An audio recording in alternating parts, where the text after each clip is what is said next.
Guys, it is wonderful to be with you this evening, and it is wonderful to take you through the second part of our mini-series called Reveal. I don't know about you, but last week as the guys were getting baptized, it was special to be a part of the congregation and to sit here and to see guys who God had been working in their life. And it reminded me that God is still in the business of changing people's lives. And I think there's something special about God that we can see when we see people go through the act of baptism. And so tonight we're going to look at a little bit about the other thing that Jesus told us to do. You know, he said to do this in remembrance of him, and it's a little thing we call communion. But we're going to do things a little differently tonight, because what's going to happen is I'm going to start us off, and then I'm going to hand over to Rolls, who's going to take us through communion together. And as we do that, we're going to look at almost 3 questions. And I'm not going to do it systematically, but as we go along, these are the themes that are going to come up. We're going to ask the question, well, what is communion? Why is communion there? Where does it come from? And how does it reveal God to us? And, they say every good story has a beginning. And so, our story starts a long, long time ago in a galaxy far, far away. Some people refer to that place as Egypt. I can neither confirm nor deny those allegations, but in all seriousness, our story does start in Egypt. It's the story of communion, and it does start in Egypt, and it starts with a guy called Joseph, who existed about 2,000 years before Jesus was born. He was a descendant of Abraham, and he was the brother of the 12 tribes of Israel. And when Joseph was a young guy, he got some dreams that God gave him some dreams, and in his wisdom, he decided to share those dreams with his brothers, and in those dreams, his brothers didn't come out too well. They looked, to be servants to him who looked to be, doing really well. So they didn't like him very much after that.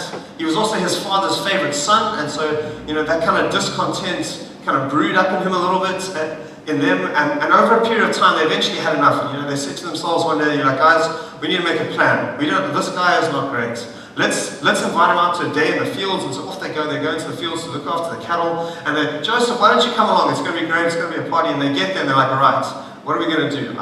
Let's throw him in this pit. And then he can die there. And then we won't have this issue anymore. And we'll tell our dad he was eaten by wild animals. Great brothers, right? I'm glad you guys don't have brothers like that. Anyway, so Joseph gets thrown in this pit. And he gets where the brother's plan doesn't work. Right, he doesn't die, but some slavers come along and they find him. And they say, well, we got this guy, let's take him off to Egypt. Joseph goes across to Egypt. And he gets sold as a slave to a chap called Potiphar. And in Potiphar's house, he works really well, and he's a really good slave. And so eventually he becomes master of the house. And after a period of time, he gets put in charge of almost everything in the house. And Potiphar's wife starts to take a liking to him. And she starts to want to spend some more personal time with him. And as a good God-fearing man, Joseph realizes this is not a good thing to do with another man's wife. And so he says, look, maybe some other time. She takes offense. And so she claims rape. She plays a rape card. She says, he raped me. And so they send Joseph off to prison. So this poor guy who had some dreams is now in prison. It's not really his fault. But no one really cares what a slave has to say. And so there's Joseph. He's in prison. While he's in prison, some other guys have some dreams. He interprets those dreams to God's enabling. And those interpretations come true. And one of the guys was the cupbearer to the king, who was also in prison with him. He gets out, and a couple of years later, the king has a dream, the pharaoh has a dream, and no one can interpret it. And the cupbearer has this moment, he's like, well, I know a guy who interpreted my dream a couple of years back. Let's call him. His name is Joseph. He's in the dungeon. They get Joseph out. Joseph interprets the dream, and it's right. And it's amazing, and so he gets honored in the kingdom of Egypt. And so he goes from being a slave to being a prisoner, and suddenly becomes the second most powerful man in Egypt. And there's a lot that I could say about Joseph that I'm not going to say tonight, because that's not actually where our story is, but it's the backdrop to our story. Because what happens is, while Joseph is there, God speaks to him and he says, look, there are going to be 7 years of famine. But before that, there's going to be 7 years of plenty. And so what you need to do is you need to collect all the harvest and store it up for those years of famine. So Joseph does that. And at the height of the famine, what happens is all the other lands didn't know there was going to be a famine coming. So 7 years in, they start to really battle for food. And so they start sending people to Egypt to get some food, and lo and behold, Joseph's brothers arrive. And they're like, hi, we'd like to get some food. And Joseph reveals himself to them, and they understand who he is, and they have this beautiful reconciliation moment. Things are forgiven, and eventually Joseph's family all come and live in Egypt. And Pharaoh gives them this beautiful land called Goshen. It's the most verdant land of all in Egypt, and they get to stay there and live in that area. Unfortunately for Joseph's family, is that Joseph eventually dies, and the Pharaoh they had an arrangement with eventually dies, and they're still in the land. And what was happening is they were doing really well. They were thriving in the land. And so they went from being a people who were honored guests in the best area of the land, and they thrived so much that the Egyptians started getting nervous. They're like, these guys, there's so many of them. They breed like rabbits. There were 70, and now there are thousands, hundreds of thousands. This is a problem. If our enemies attack us and they change sides, we're going to have a major problem. And so the pharaohs decided what we need to do. The way to solve this problem is we'll put their people into slavery. We'll make them our slaves. We'll make them work really hard. And so what they did is they abused the Israelites. They mistreated them. They made them work really long hours. And they made them fulfill unreasonable quotas. And they were slave drivers. And they were beating them with whips the whole time. And it got to a point, after about 400 years, this wasn't working. And they're like, we need a new plan. And so the new plan is, Pharaoh gets in the midwives and he says to the midwives, okay, this is what we're going to do. Whenever an Israelite woman gives birth, what you are to do, if it's a woman, if it's a girl, you can let it go, it's fine. If it's a male, you need to kill it right then. That's his plan. It doesn't work out there because the midwives decided to honor God instead of Pharaoh, and so they just made an excuse. They were like, look, the Hebrew women, they're really vigorous, so they give birth and the babies just shoot out. I mean, before we even get there, they've had the baby already. So Pharaoh's like, oh, this is not working out, we need a new plan. So he comes up with a new plan. His new plan is that actually what we'll do is we'll just go out and we'll murder all the Hebrew young men.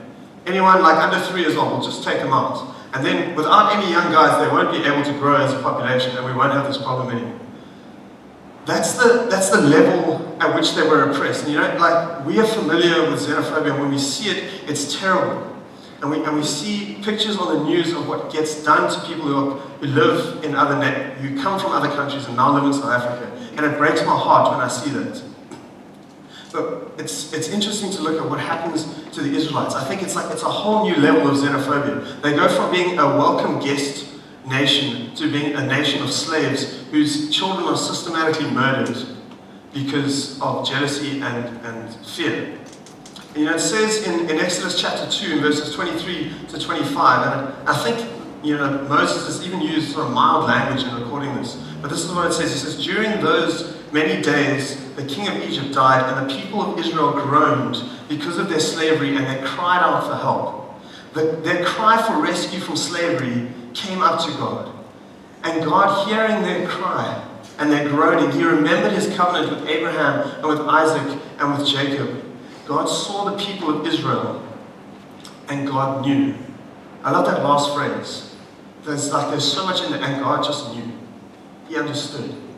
He had it all under control. And so what God does into this situation of slavery and oppression is that he sends a savior. And he sends a guy called Moses. I'm sure you guys all know of Moses. And Moses gets born, but he's a Hebrew child and he's a male. And that's a bit of a problem. So his parents keep him for as long as they can.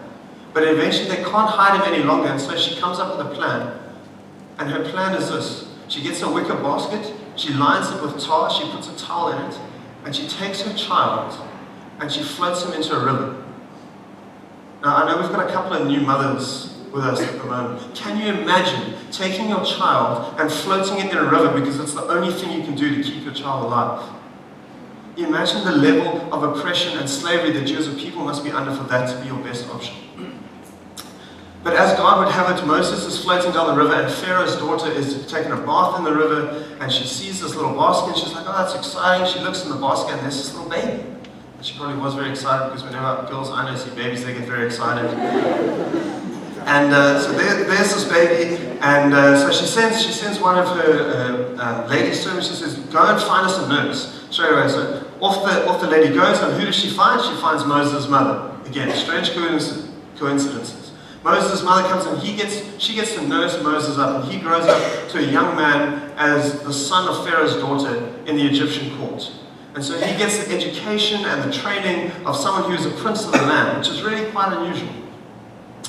And one day as a young man, Moses is walking around and he sees an Israelite and an Egyptian in an argument. And so he tries to step in, he tries to be a peacemaker, but he loses his cool, and in the heat of the moment he ends up killing the Egyptian. And so as any good law-abiding citizen, he decides I could A, call the police, Explains to him there was an accidental bee, dig a hole and bury him. He chooses B. Digs a hole, buries the guy, and hopes it's going to go away. The next day he's out walking and he sees two of his Israelite guys and they're having a bit of an argument, and so he steps in, he tries to mediate, and they say, "Who are you to judge us? Are you going to kill us like you did to that Egyptian guy yesterday?" And Moses starts to panic a little bit. He realizes his plan hasn't worked out. His hope of hiding what he did is gone, and so he recognizes that he has to go, he has to flee. And so he leaves Egypt and he runs away and he goes into the desert. And he's in the desert for a long time, and while he's there he meets his wife and his father-in-law, and there's a long story there.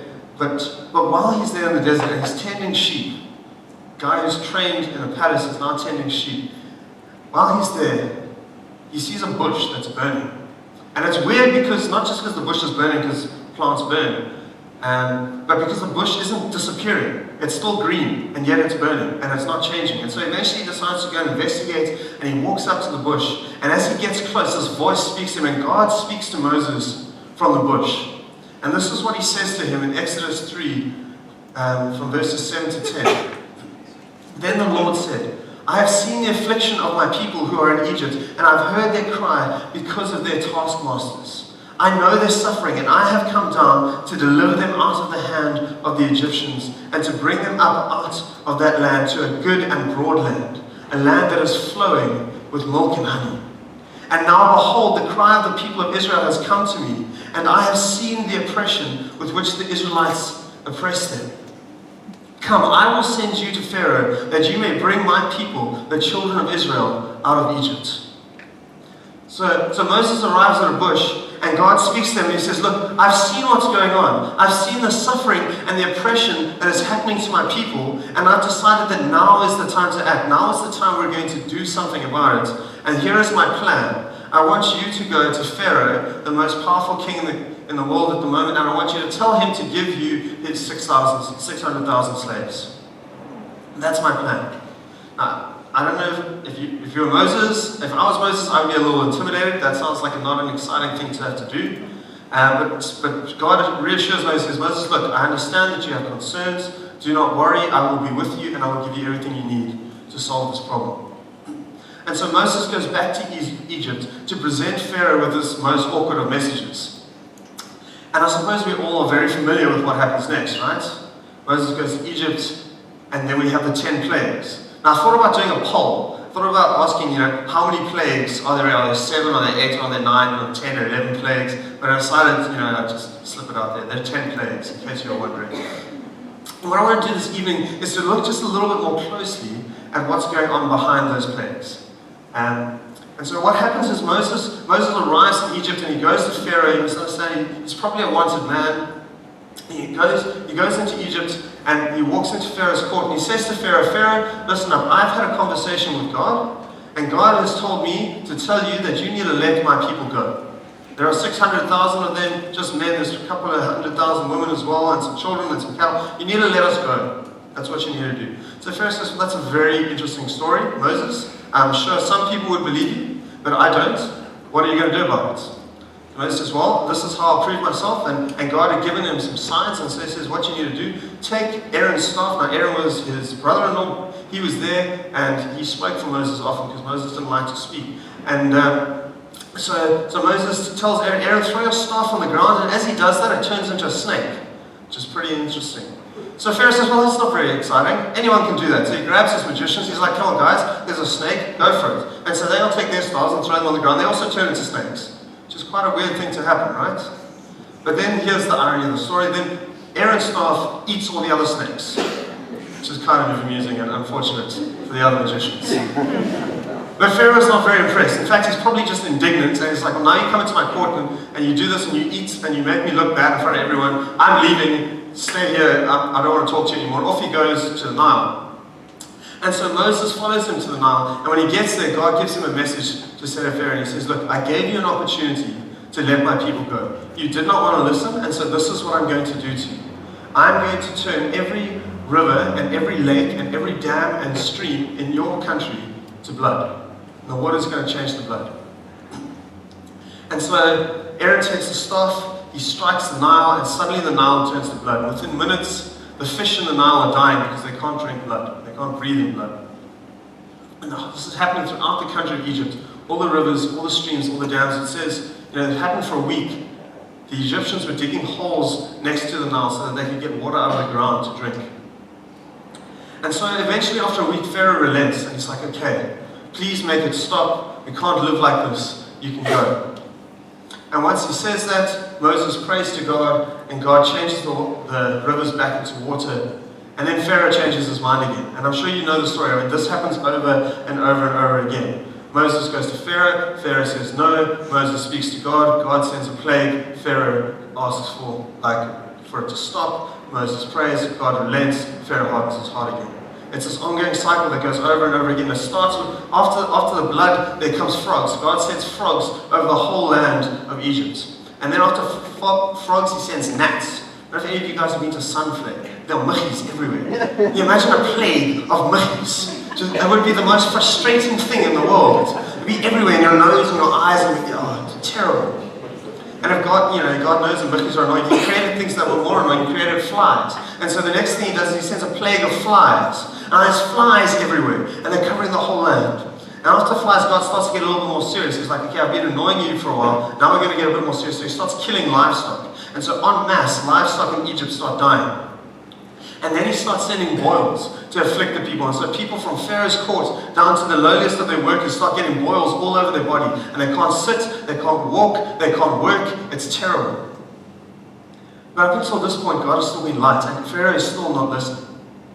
And so then He says, right, now what I'm going to do is I'm going to send fire and hail from heaven. And it's going to rain down. Anyone who wants to listen to me, you better get inside. But if you don't, it's going to come. And most people don't listen, and the fire and the hail rains down. And what happens is Egypt was an agricultural society. So their main source of income came from their farming.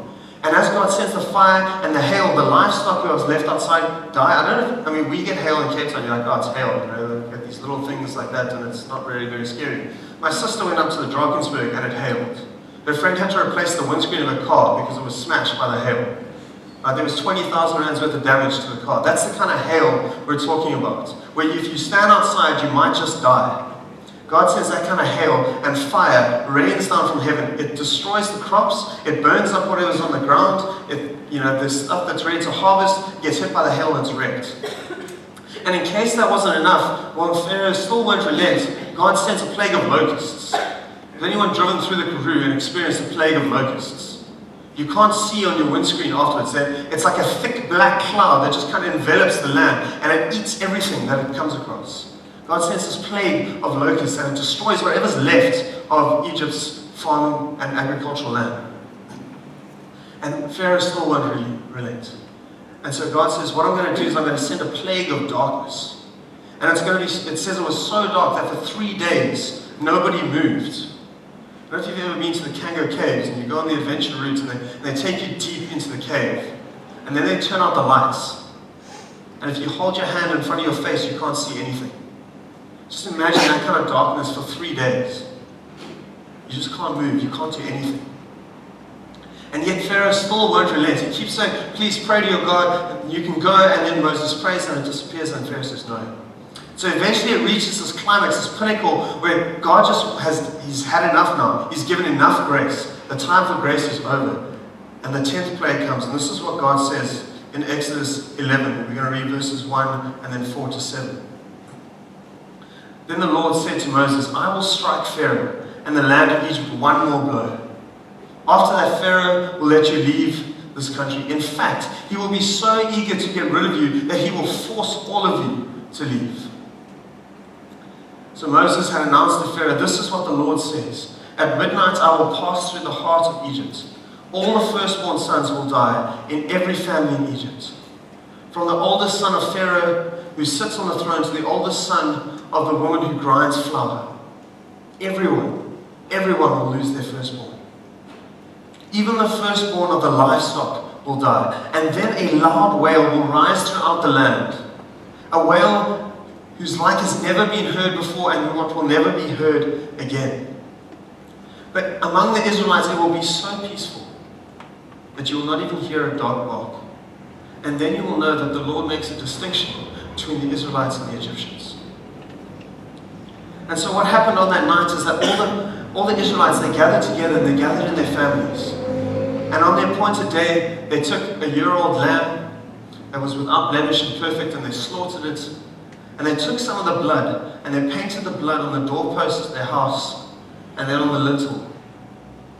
And then they got together and they cooked the lamb.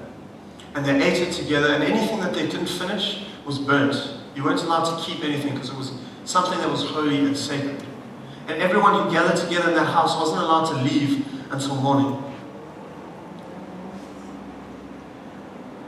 Because that night, God passed through Egypt. And as he went through the whole land of Egypt, whenever he came across an Egyptian household, he went in and slew the firstborn son of that family. And whenever he came to a household of the Israelites, and he saw the blood on the door, he passed over that house. And that's the event of the Passover. It's something that happened in history. The question is, why did it have to happen? What was the point of all those plagues? Why did God decide to use these plagues? And as you read through the account in Exodus, it's in the first sort of 10 chapters of Exodus. If you read in Exodus 9 from verse 14 to 17, you get a picture of what God was thinking when he determined to use plagues. It says in verse 14, "For this time I will send all of my plagues on you yourself," and he's speaking to Pharaoh here, "and on your servants and your people, so that you may know that there is none like me in all the earth." So that you may know that there is none like me in all the earth. "For by now I could have put out my hand and struck you and your people from the earth with pestilence, and you would have been cut off. But for this purpose I have raised you up, to show my power, so that my name may be proclaimed in all the earth. Because you are still exalting yourself over my people." That's what God says to Pharaoh through Moses. And in this statement, you see a twofold reason for why God chose to use plagues to come to the people of Egypt and to show them what was happening. First, he says the plagues explain that there is no one like God. You see, in the beginning, when God turned water into blood, the magicians could do that. And when he turned a staff into a snake, the magicians could do that. Even when he sent gnats, the magicians could do that. But as God started to escalate the plagues they sent on Egypt, they began to realize that they weren't just dealing with someone who could tap into some kind of mystical power. They weren't just dealing with the gods that they were used to. They were dealing with a God that was above and beyond anything they had ever known. No one they knew commanded such power and such ability to control the elements and everything around them. There is no one on heaven or on earth who is like our God. That is what God was trying to show us. The second thing is that the plagues are instructive. They're helpful because they show us that God is designed and to be worshipped, and the plagues are there to inspire us to worship Him. Last week I was able to preach in the morning, and I was preaching through Hebrews 4 and the idea of rest. And as I was doing that, I was reminded of when the Israelites moved into the promised land, and the spies go to Rahab. And while they're with her, this is what Rahab says to them. She says, "I have seen what God did to the Egyptians. I have seen how He destroyed them. I saw how He parted the Red Sea, and how all those who stood against you as you traveled through the desert were destroyed by your God. Therefore, I have given my city over to you, because I know who your God is, and I choose to worship Him." You see, when God acts in such mighty and powerful ways, it inspires us to worship because we are designed to worship. And we realize that He is someone who is deserving of our worship. It says these themes appear throughout the whole narrative of the plagues. And 4 times God explains to Moses, to Pharaoh, to the Egyptians. He says, "You need to understand that I really am God, that there is no one like me." He says it in chapter 7, verse 5. He says it in chapter 7, verse 17. He says it in 8:22. He says it again in 10, verse 2. And 6 times, God says that the particular reason that He needs to set His people free is so that they can worship Him in the wilderness. It says, for instance, in Exodus 7:16, "Then announced to him, 'The Lord, the God of the Hebrews, has sent me to tell you, let my people go, so that they may worship me in the wilderness.'" And it happens again in 8:1, in 8:20, in 9:1, in 9:13, and in 10:3. The idea that God desires His people to be able to worship Him, and the idea that they cannot do that while they are in a state of slavery, is a consistent theme that runs through the whole narrative of the Exodus from Egypt. And it's because of that, it's because of what those plagues meant and what they stood for, that God then says to Moses in Exodus chapter 11, in verses 14 and 17, He says, "This day, the day of the Passover, the day that you ate the Passover meal together in your homes, shall be for you a memorial day, and you shall keep it as a feast to the Lord throughout your generations. As a statute forever you shall keep it as a feast. And you shall observe the feast of unleavened bread, for this very day I brought your hosts out of the land of Egypt. Therefore you shall observe this day throughout your generations, a statute forever." That meal, the Passover meal, that God established as a statute forever, was the meal that Jesus was eating with His disciples on the night that He said, "This is my body that is broken for you." What we're going to do now is we're going to move into a time where we take communion together, and I'm going to hand over to Rolls, and He's going to lead us through that. And then we're going to move into a time doing Remain together. Thanks, Rolls.